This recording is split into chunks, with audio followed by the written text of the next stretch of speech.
Vaxtınız xeyir olsun dəyərli müəllimlər. Neçə vaxtdır ki, üzərində işlədiyim MIG 2026 Azərbaycan dil və ədəbiyyat suallarının nəhayət ki, 6-sını cəmləşdirə bildim. Ola bilər ki, variantlar eyni deyil. Lakin düşünürəm ki, sualları, onların cavab variantlarını düzgün yerləşdirmişik. Çünki 100-dən çox müəllimlə əməkdaşlıq etdiyi buna görə düşünürəm ki, hər birinizə faydalı olacaq. Gəlin suallara baxaq, onların izahını verək və çalışın ki, videonu paylaşın. Daha çox müəllim baxsa, izlənmə çox olsa, like çox olsa, sualların davamını da bitirib paylaşacağıq. Birinci sual belədir ki, bu arada onu da deyim ki, ola bilər ki, sualların yeri fərqlidir. Bəlkə də heç orada birinci sual bu olmayıb, amma ki biz sırası ilə çalışmışıq ki, uyğun MIG suallarını uyğunlaşdırıb hazır şəkildə sizin qarşınıza qoyaq. Mətnə əsasən cədvəldəki uyğun fikirləri müəyyən edin. Gəlin mətnə baxaq. Mətndə deyir ki, Təkəldüz Sədullah diləndi. Usta, özün bilirsən ki, Şirvan Teymurləngə tabe deyil. Şirvanşah onun müttəfiqidir. Usta Əli Abbas bu dəfə əsəblərini cilovlaya bilmədi. Seyid Əli Şeyx İbrahim kimi müdrik olsaydı, indi o da Əmir Teymurun müttəfiqi idi. Ancaq o, usta hissiyatının ağlını üstələdiyini, artıq danışığa yer verdiyini başa düşdü, sözlərinin ardını demədi. Demək, baxaq görək, deyir doğrudur və yanlışdır. Əgər burada bizə uyğun fikirlər deyirsə, doğrudan doğrunu, yanlışdan da yanlışı götürməliyik. Birinci, Usta Əli Abbas Seyid Əlinin xarici siyasətindən razı deyil.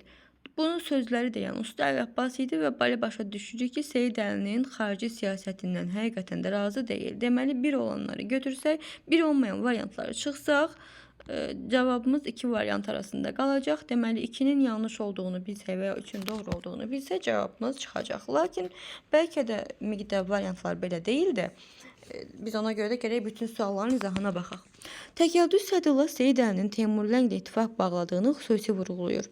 Təkəldüz Sədullah Seyid Əlinin Teymurlənglə ittifaq bağladığını harda bilir ki, deyir ki, xüsusi vurğulayır.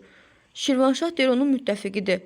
Harda bizə deyir ki, Teymurlənglə ittifaq bağlayıb. Bunu bizə demir axı Təkəldüz Sədullah. Ona görə ki, avtomatik səhvdir. Deməli, cavabımız çıxdı 1, 3, 6.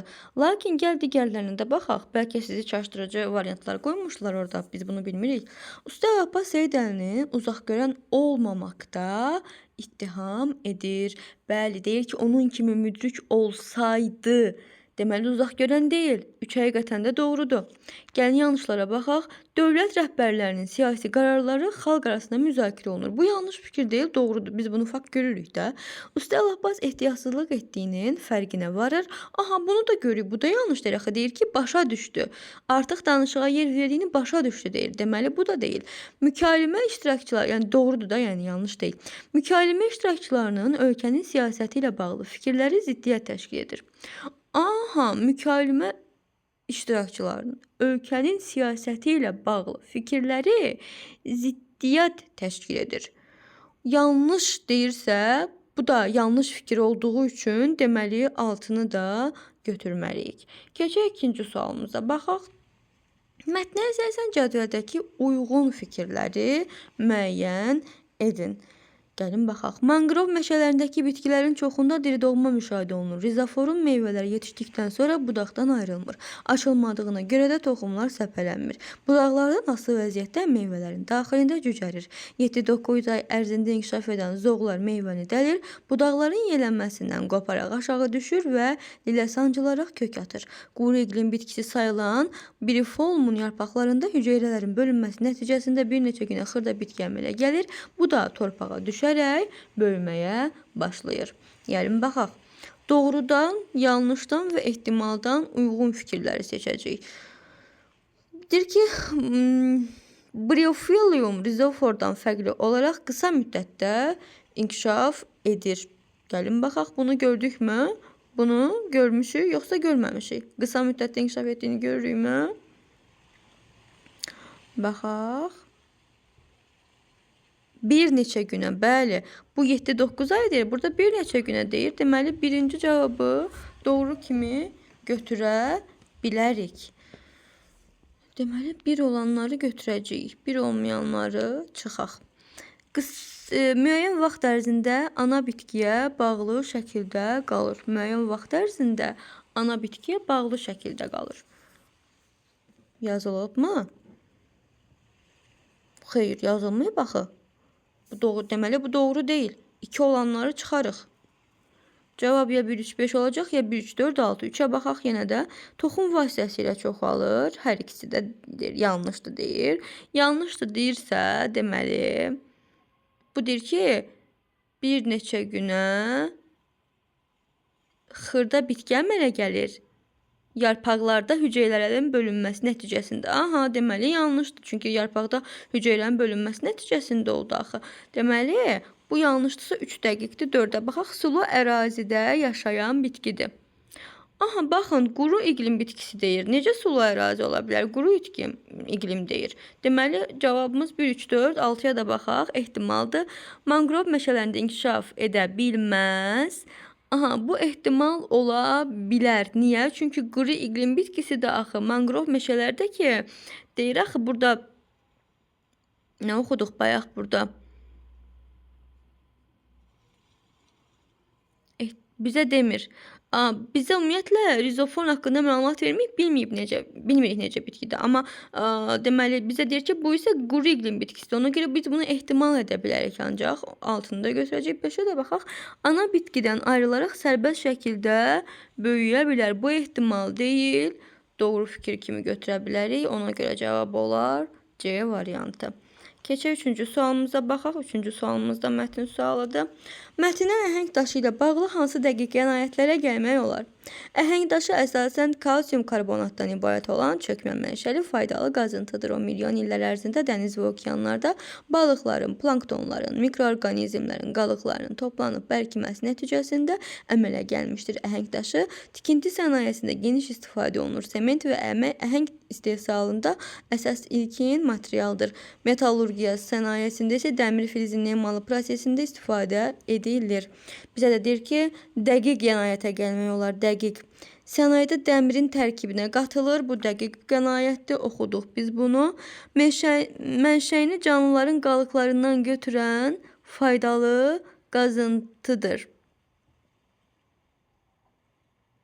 Canlıların qalıqlarından götürən faydalı qazıntıdır. Axı deyir çökmə mənşəlidir. Çökmə mənşəlidir axı. Əhəng daşının mənşəyi canlıların qalıqlarından götürüb çöküb deyə. Deməli, əhəng daşının, ay yox, bir dəqiqə.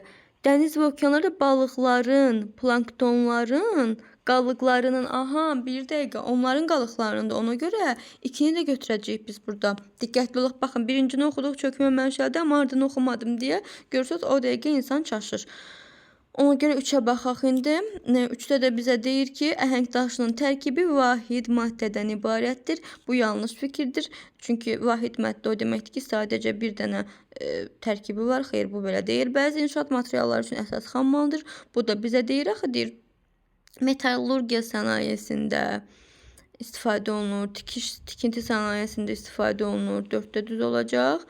Su mühitində meydana gəlmişdir. Su mühitində meydana gəldiyini hardan görürük? Görmürük.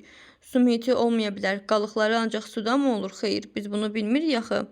Milyon illər ərzində bərkiməsi nəticəsində əmələ gəlib. Xeyr, bilmirik hansı mühitdə əmələ gəlib. Tikinti sənayesində ilkin əldə edildiyi formada istifadə edilir. Biz də onun hansı formada istifadə edilməsi barədə dəqiq məlumat yoxdur. Ona görə də bu cavab variantı olar C variantı. 4-cü sualımız nədir? 4-cü sualımız bizdən nə istəyir? 4-cü sualımız biraz sözlərin mənasını tələb etmək istəyir bizdən. Deyir ki, hansı sözün mənası verilən şərhlər arasında yoxdur? Gəlin baxaq. Demək, sözlərə baxaq, sözlər arasında gedək. İmprovizə, məsəl üçün, improvizə nə deməkdir? İmprovizə ifa və ya çıxış zamanı əvvəlcədən planlaşdırılmış yaradıcı dəyişiklik deməkdir. Deməli, ona görə birincini çıxarıq. İmprovizə sözünü də çıxarıq. Başqa müəllifin fikrini və ya mətni olduğu kimi və ya qismən götürmə, buna iqtibas deyirik. Ona görə D variantında çıxarıq. Hər hansı bir faktın, hadisə və ya əsərin fərqli yozumu, buna interpretasiya deyirik. Buna görə bunu da çıxmaq məcburiyyətindəyik. Birinin dediklərinin yaxud yazdıqlarının fərqli formada təqdim olunması, bu da parafraz adlanır. Lakin deklamasiya sözünün mənası burada çıxmadı. Deklamasiya nə deməkdir? Bədii əsəri ifadəli, xüsusi intonasiya ilə ahəngdar, ucadan oxumaq deməkdir. Ona görə də cavabımız olar A bəndi. 5-ci suala baxaq. 5-ci sualda bizə deyir ki, 2 il keçməmişdi, o gəldi. Tabeli mürəkkəb cümləsinə əsasən doğru fikirləri müəyyən edin. Budaq cümlə baş cümlədən əvvəl işlənib. Gəlin baxaq. 2 il keçməmişdi. Baxın, intonasiyadır, düzdür? Keçməmişdi ki, kini artıra bildim. 2 il keçməyəndə o gəldi. Düz gəlmir ki. 2 il keçməmişdi ki, o gəldi.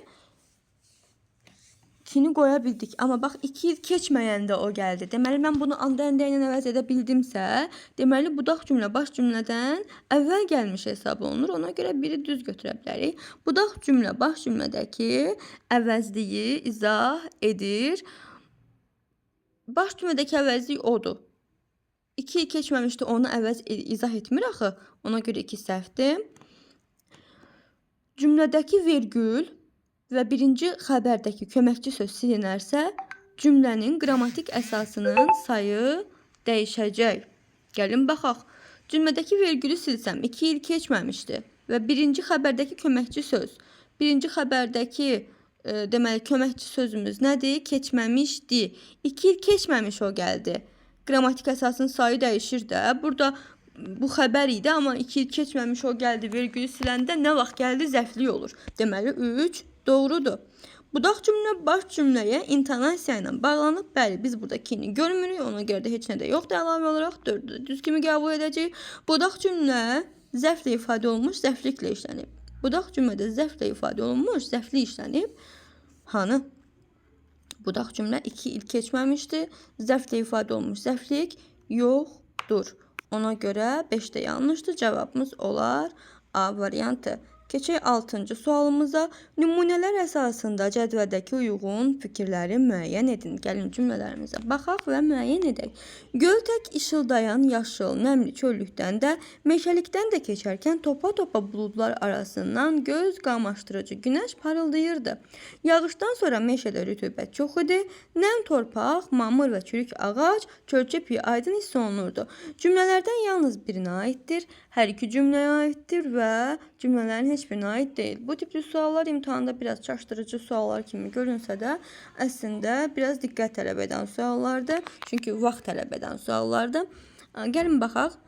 Nitq hissələrindən birinin quruluşca hər üç növünə aid nümunə işlənmişdir. Birinə aid olsun deyir bu fikir.